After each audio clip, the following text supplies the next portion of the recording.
Fa que estic a l'Atzigacs des d'abans dels 25 anys, diguéssim, perquè quan va néixer l'Atzigacs jo ja hi era, jo ja existia també, conjuntament amb tota aquesta gent que han fet aquesta família a l'Atzigacs. Per tant, em sento família a l'Atzigacs, em sento formar-ne part des de sempre, des que es va iniciar, i des de la llunyania, perquè en formo part, però no hi visc, diguéssim, sempre he notat que tinc una energia especial amb aquesta companyia, amb aquesta productora i amb tota la gent que la conforma.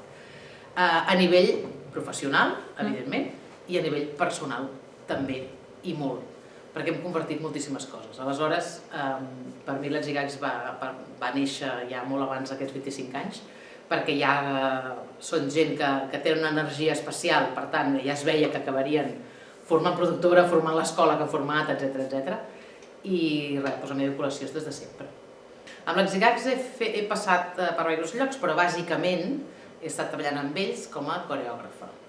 En els seus espectacles sempre m'han demanat si podia muntar les coreografies dels espectacles, dels musicals principalment, i hem treballat amb gent que sabia ballar, amb gent que no sabia ballar, amb actors que havien de ballar, amb ballarins que havien d'actuar, etc. I com que el llenguatge musical és una cosa que ens ha unit, perquè és la nostra passió i ens agrada, penso que sempre ens hem entès amb el que volíem i hem fet un bon equip creatiu. Almenys per la meva banda ho he notat i ho he viscut sempre així. Per tant, la meva vinculació és com a coreògrafa, bàsicament. També he fet d'actriu, també hem confiat en mi com a actriu. M'apassiona estar davant de l'escenari, davant d'un públic, és la meva passió més gran, però la part coreogràfica, que per mi vol dir creativa d'un espectacle, també m'apassiona. O sigui, estar en aquest procés també m'encanta. Aleshores, bàsicament, qualsevol paper que estigui vinculat a un escenari davant o darrere, m'hi sento a gust. Amb la qual cosa s'agraeix que l'Atzigacs pensi en mi quan fan coses. Totes han sigut senzilles i complicades alhora, perquè totes tenien les seves coses. Com a divertida, jo em vaig divertir molt fent la Pippi Langström. La Pippi Langström ha sigut un espectacle divertit per l'escenografia que tenia. Tenia una casa que havíem de pujar i baixar i tirar-nos, i hi havia com acrobàcia i molta elasticitat i molt moviment. I la gent responia molt bé. I com que jo soc molt activa, quan els deia has de pujar a la casa i tirar-te, home, vols dir? Jo t'ho demostro que es pot fer. Em tirava jo per la casa. I això a mi em diverteix i m'apassiona. I un record molt entranyable va ser el 100-100, que es va fer al Palau de la Música, i era quan el Palau de la Música feia 100 anys. Aleshores vam agafar totes les corals, des dels més petits fins als més grans, i els hi vam muntar un musical i els vam fer ballar. O sigui, les corals que sempre havien estat cantant sense moviment, els van fer moure. I això també va ser molt divertit, les cares d'expressió aquelles de vols dir que això ho podem fer?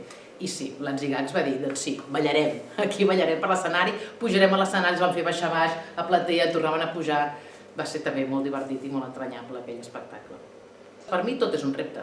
O sigui, qualsevol inici d'una producció és un repte. No saps mai quin serà el final. I a poc és com quan muntes un personatge. El personatge el vas coneixent a mida que vas assajant i a mida que el vas fent, a mida que et van donant les cançons, doncs l'espectacle és igual. Per tant, jo penso que més o menys saps quin vols que sigui el resultat, però l'acabes aconseguint després d'uns quants mesos d'assajos, o un quant temps, o diverses sessions, i quan ho aconsegueixes i dius, potser sí era el que jo volia, o potser no, però m'encanta el resultat on hem arribat. I després hi ha una cosa molt bona, que l'equip creatiu que conforma l'Atzigacs és molt obert i és molt lliure i dona aquesta llibertat també a les persones que treballen en aquell projecte. I això dona una tranquil·litat de dir, bueno, si no m'agrada demà ho canvio i no passa res. No t'obliguen a fer una cosa en concret. Llavors aquesta llibertat de treball també és molt agradable. Penso que no hi ha hagut un gran canvi. Hem començat amb negre i hem acabat amb blanc. No. S'ha seguit bastant una línia perquè es tenen clars objectius. Aleshores, jo penso que aquesta estabilitat genera una confiança amb la gent que hi va treballar, genera disciplina, genera generositat amb els altres, i tot això s'impregna. Llavors penso que no hi ha hagut un gran canvi, potser sí que hi ha sigut i jo no l'he percebut, però a mi em sembla que no, que hi ha hagut una continuïtat interessant.